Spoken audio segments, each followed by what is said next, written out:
પોરબંદરમાં વરસાદના વિરામ બાદ હવે ચારે બાજુ પાણી જોવા મળી રહ્યું છે। બરડા પંથકમાં પાણીનો ધસમસતો પ્રવાહ વહેતો જોવા મળ્યો। મજવાણા નજીક ગોલાઈ પાસે પાણીની આવક વધી રહી છે। ભારે પાણીને લઈ ખેતરોમાં જાણે કે નદી વહેતી હોય તેવા દ્રશ્યો સામે આવ્યા છે। પોરબંદરના દ્રશ્યો તમે જોઈ રહ્યા છો। આમ તો આ ખેતર છે, પરંતુ ચારે બાજુ પાણીનું સામ્રાજ્ય હોવાને કારણે ખેતર દેખાતા નથી। બીજી બાજુ સ્થાનિક જે નદીઓ છે તેમાં પાણીનો પ્રવાહ સતત વધી રહ્યો છે। બરડા પંથકમાં પાણીનો ધસમસતો પ્રવાહ વહેતો થયો।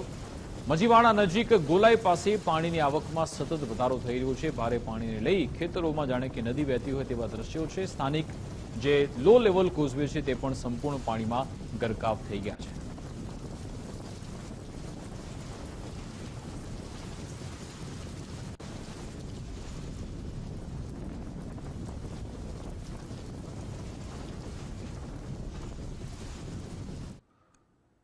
પોરબંદર 15 ઇંચ વરસાદમાં જળબંબાકાર થયું છે। લોકોને ફરી એકવાર લાખોની નુકસાની ભોગવવાનો વારો આવ્યો।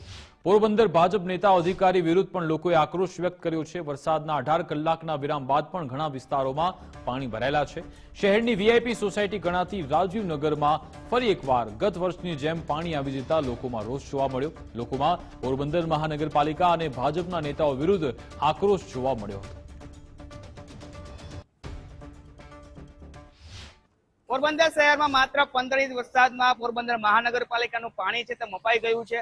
વરસાદના 12 કલાકના વિરામ બાદ પણ પોરબંદરની અનેક સોસાયટીઓમાં પાણી ભરાયેલા છે। હાલ આપણે પોરબંદરના બોખીરા વિસ્તારમાં આવીએ છીએ। બોખીરા વિસ્તારના દ્રશ્યો છે, બોખીરા વિસ્તારની અંદર આવેલા સોસાયટીના દ્રશ્યો છે, જ્યાં હજુ પણ પાણીનો ભરાવો છે। ઘણી સોસાયટીમાં પાણી ઉતરી તો ગયા છે, પરંતુ અન્ય સોસાયટી જે બોખીરા વિસ્તારની છે ને, ખાપટ હોય, બોખીરા હોય, જનકપુરી હોય, એવી સોસાયટીમાં હજુ પણ પાણીનો ભરાવો છે। પોરબંદર મહાનગરપાલિકાની પ્રી મોન્સૂનની કામગીરી હતી તેની પોલ ખુલી ગઈ છે। લોકોમાં ભારે રોષ છે અને લોકોને ભારે નુકસાનીનો સમય વેઠવાનો વારો આવ્યો છે। કિશન ચૌહાણ, ગુજરાત ફર્સ્ટ, પોરબંદર। છેલ્લા 2 વર્ષથી જેટલું પાણી ભરાય છે અહીંયા, એનો કોઈ નિકાલનો કોઈ વ્યવસ્થા નથી। છેલ્લા 2 વર્ષથી ઘરોમાં પાણી આવી જાય છે। નીચાણવાળા વિસ્તારોમાં જે નીચેના રૂમ હોય એમાં પાણી અંદર સામાન અમારો બગડી જાય છે। ઇલેક્ટ્રિક સામાન હોય, સેટી હોય, પલંગ હોય, એ બધા ઉપર ચડાવવા પડે છે અમારે। હવે ઘરમાં જેન્ટ્સ ના હોય તો બૈરાઓની કેવી હાલત થાય ઘરમાં? અને છેલ્લા 2 વર્ષથી કોઈ આ વસ્તુનો નિકાલ નથી આવતો। છેલ્લા 2 વર્ષથી અમારે આ નદીની પોઝિશનમાં રહેવું પડે છે અને હવે અમે સરકારને એટલું કહીએ છીએ કે અમે સાંઢિયા આપો, તમે અમને સાંઢિયા મોકલો અહીંયા, એટલે અમે સાંઢિયામાં બેસીને ક્યાંક નીકળી જઈએ। માણસના કોઈ આવવાના નથી।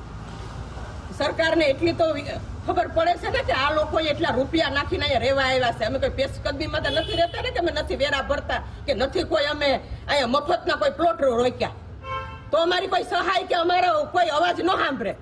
અમે અહીંયા છે ને 5-5, 10-10, 20 લાખ નાખીને રહેવા આવ્યા છે। મોલ બનાવ્યો, મોલના હિસાબે પાણી ભરાય છે, અમને શું ફાયદો એમાં? રૂપિયા ખાવાના ખવાઈ ગયા, બધે હગે વગે થઈ ગયું। અમારે કઈ લાગે વળગે નોર્મલ પબ્લિકને ઓનલી ફોર હેરાન થવાનું જ આવે છે।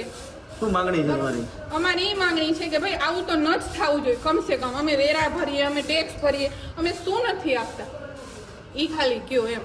અમે બધું આપીએ છીએ બરોબર, અને અમે છીએ ને તો દેશ હાલે છે, એટલી વાત યાદ રાખજો આ બધા મોટા મોટાની કઈ।